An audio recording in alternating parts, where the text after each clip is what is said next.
नमस्कार दोस्तों, स्वागत है आप सभी का औसम ज्ञान में। और आज इस वीडियो में हम जानेंगे कि जब रेलवे ट्रैक पर अचानक से सामने कोई आ जाता है तो लोको पायलट ट्रेन का ब्रेक क्यों नहीं लगाता है। जी हाँ, रेलवे ट्रैक के सामने किसी व्यक्ति को या फिर किसी चीज को देखने के बावजूद ट्रेन का लोको पायलट ब्रेक नहीं लगाता है। आपने अक्सर ये देखा या सुना होगा कि रेलवे ट्रैक के आगे कोई जानवर या इंसान आ जाए तब भी लोको पायलट ट्रेन का ब्रेक नहीं लगाता है। और साथ ही इस वीडियो में हम जानेंगे कि जब रेलवे ट्रैक पर पानी भर जाता है तब भी लोको पायलट उस पर ट्रेन कैसे चलाता है और क्या इस तरह से ट्रेन चलाने पर कोई रिस्क होता है। ट्रेन की पटरियों के किनारे ये एफएम का बोर्ड क्यों लगा होता है और इसका क्या मतलब होता है। तो अगर आप इन सभी सवालों के जवाब जानना चाहते हैं तो इस वीडियो को एंड तक बिना स्किप किए पूरा ज़रूर देखें। लेकिन दोस्तों, वीडियो शुरू करने से पहले आपसे कहना चाहूँगा कि अगर आप इस चैनल पर नए हैं तो इस चैनल को सब्सक्राइब कर बेल आइकन ज़रूर दबाएं, जिससे कि आपको हमारे वीडियोस के नोटिफिकेशन मिलते रहें। तो चलिए शुरू करते हैं। दोस्तों, जब हम रेलवे क्रॉसिंग पर होते हैं तो सामने दो बैरियर लगे होते हैं और जब ट्रेन आती है तो उस समय ट्रेन के फाटक बंद हो जाते हैं, जिससे कि उस समय कोई भी रेलवे लाइन पर ना जा पाए। लेकिन कुछ ऐसे भी समझदार लोग होते हैं जो उस समय फाटक को क्रॉस करते हैं और इसी वजह से कई बार एक्सीडेंट भी हो जाया करते हैं। लेकिन क्या आपने कभी सोचा है कि जब ट्रेन चल रही हो और सामने से कोई जा रहा हो और ट्रेन के ड्राइवर यानी कि लोको पायलट के देखने के बावजूद वो ट्रेन क्यों नहीं रोकी जाती है। तो ऐसा इस वजह से दोस्तों, क्योंकि ट्रेन के सामने जब कोई चीज़ आती है तो उस समय ट्रेन को रोकने के लिए लोको पायलट को इमरजेंसी ब्रेक अप्लाई करने होते हैं। और अगर वो ट्रेन 20 से 24 कोचेस वाली ट्रेन है और साथ ही वो 100 किलोमीटर प्रति घंटा की रफ्तार से जा रही है तो इमरजेंसी ब्रेक अप्लाई करने के लिए कम से कम दूरी 850 मीटर होनी चाहिए। और अगर सामने से मालगाड़ी या फिर सामान ले जाने वाली गाड़ी आ रही है जो कि पूरी तरह से लोड हो और वो 80 किलोमीटर प्रति घंटा की रफ्तार से चल रही हो तो ऐसे में इमरजेंसी ब्रेक अप्लाई करने की मिनिमम डिस्टेंस 1 किलोमीटर होनी चाहिए। लेकिन दोस्तों, इतनी ज़्यादा दूरी से सामने की चीज़ों को देख पाना काफ़ी मुश्किल हो जाता है। और अगर ट्रेन की रेलवे लाइन 2 डिग्री के कर्व से मुड़ी हो तो 500 मीटर की दूरी से भी देख पाना मुश्किल हो जाता है। और इसी वजह से जब लोको पायलट सामने की चीज़ों को देखता है तो वो काफ़ी कम दूरी पर होती हैं।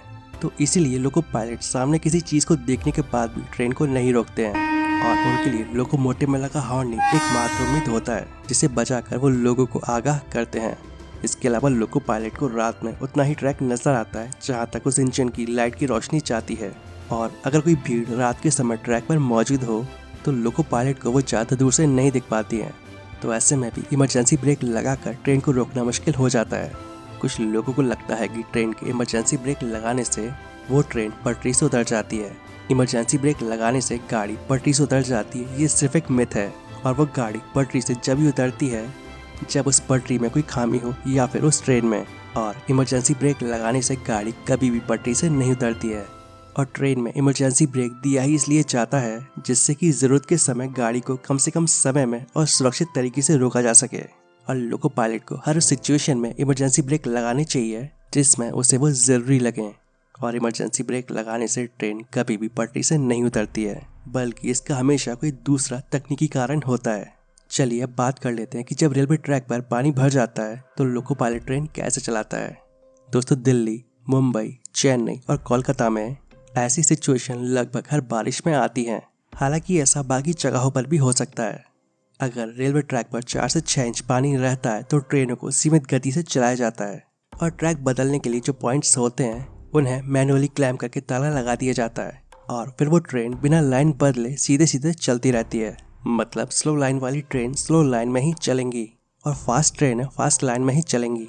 दोस्तों, रेलवे ट्रैक पर जब पानी भर जाता है तो उस वजह से ट्रैक सर्किट फेल हो जाते हैं और मेन सिग्नल भी फेल हो जाते हैं। लेकिन ऑटोमेटिक सिग्नलिंग से हर मेन सिग्नल के पोस्ट पर ए मार्क सिग्नल लगा होता है और ट्रेनें उसी को देखकर 15 किलोमीटर की स्पीड से चलती हैं। दोस्तों, मेन सिग्नल के नीचे जो ए लेटर दिख रहा है वही ए मार्क सिग्नल है और इसी को देखकर ट्रेनें चलती हैं। और इसमें कोई रिस्क नहीं होता है क्योंकि ट्रेनें 15 किलोमीटर प्रति घंटा की रफ्तार से चलती हैं। दोस्तों, क्या आप जानते हैं कि रेल की पटरी के किनारे एक बोर्ड पर एफएम क्यों लिखा होता है। दोस्तों, अक्सर आपने देखा होगा कि 2 रेल की पटरियों के बीच में एक बोर्ड लगा होता है जिस पर एफएम लिखा होता है और इस एफएम का मतलब होता है फॉलिंग मार्क। और ये बोर्ड हमेशा जिन 2 पटरियों के बीच में होता है ठीक उसके 14 मीटर आगे मेन लाइन से दूसरी लाइन निकलती है। और आपकी जानकारी के लिए बता दूं कि ये बोर्ड रेलवे मुख्य रूप से मालगाड़ी के गार्ड्स के लिए लगाता है। जब मालगाड़ी को लूप लाइन में डाला जाता है तो मालगाड़ी की लंबाई चूँकि बहुत ज़्यादा होती है तो इस वजह से उस मालगाड़ी के ड्राइवर को पीछे की चीज़ें साफ साफ नहीं दिख पाती हैं तो उस समय मालगाड़ी का गार्ड ये एफएम के बोर्ड को देखकर ये सुनिश्चित करता है कि मालगाड़ी का आखिरी डब्बा पूरी तरह से लूप लाइन में चला जाए, जिससे कि मेल लाइन जो सामान्यतः मेल और एक्सप्रेस ट्रेनों के लिए खाली रखी जाती है वो पूरी तरह से खाली रह पाए। और अगर ये एफएम का बोर्ड नहीं लगा होगा तो मालगाड़ी का गार्ड ये सुनिश्चित नहीं कर पाएगा कि मालगाड़ी का पिछला डब्बा कहाँ है। अगर पिछले डब्बे का थोड़ा सा भी हिस्सा मुख्य लाइन पर रह जाता है तो मुख्य लाइन से गुजरने वाली किसी दूसरी रेलगाड़ी से उस मालगाड़ी की टक्कर हो सकती है। तो बस इसी वजह से इस एफएम के बोर्ड को लगाया जाता है। तो दोस्तों उम्मीद करता हूँ आप सभी को रेलवे से जुड़ी ये जानकारी पसंद आई होगी। वीडियो अच्छा लगा तो वीडियो को प्लीज़ लाइक एंड शेयर जरूर करें। और अगर आप ऐसे इन्फॉर्मेटिव वीडियोस आगे भी देखना चाहते हैं तो हमारे चैनल को सब्सक्राइब जरूर कर लें। तो मिलते हैं नेक्स्ट वीडियो में। जय हिंद, जय भारत।